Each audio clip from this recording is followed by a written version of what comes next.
దివ్యపురుషుని ఉనికి కారణంగా ముక్తి ఈనాడు చాలా సులభమైంది.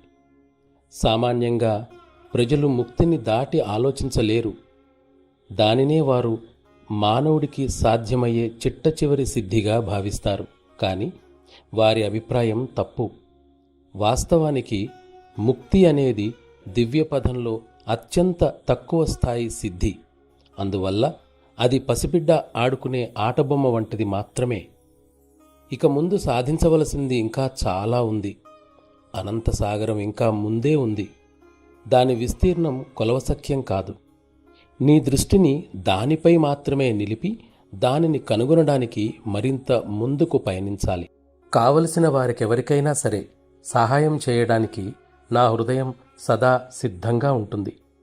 ఆ కార్యాన్ని గురువుగా కాక కేవలం మానవాళి యొక్క వినమ్ర సేవకుడిగా నేను స్వీకరిస్తాను.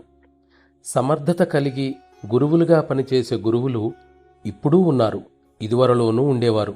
కానీ దానికి బదులుగా నేను సేవకుడిగా ఉండటానికి, సామాన్య ప్రజల ప్రయోజనానికి సేవకుడిగా పనిచేయటానికి ఇష్టపడతాను.